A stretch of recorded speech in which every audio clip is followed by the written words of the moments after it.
A reading from the Gospel according to Matthew, chapter 1, verses 18 to 25.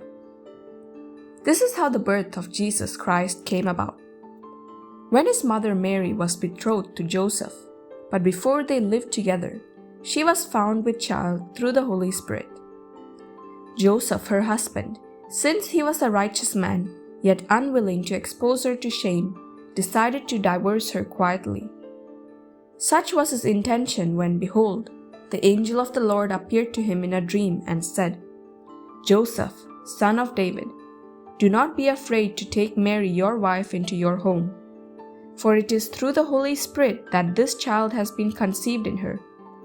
She will bear a son, and you are to name him Jesus, because he will save his people from their sins."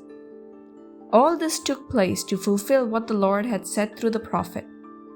"Behold, the virgin shall be with child and bear a son, and they shall name him Emmanuel," which means God is with us. When Joseph awoke, he did as the angel of the Lord had commanded him, and took his wife into his home. He had no relations with her until she bore a son, and he named him Jesus.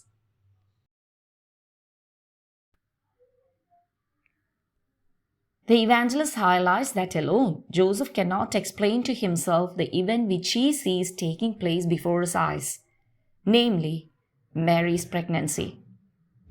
Just then, in that moment of doubt, even anguish, God approaches him too, through his messenger, and Joseph is enlightened about the nature of this maternity.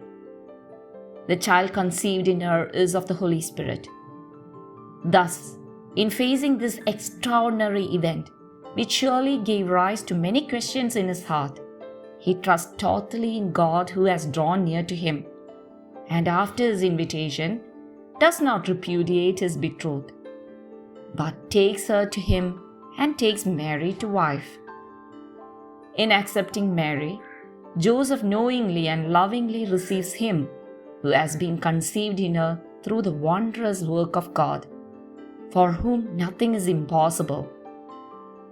Joseph, a just and humble man, teaches us to always trust in God, who draws near to us.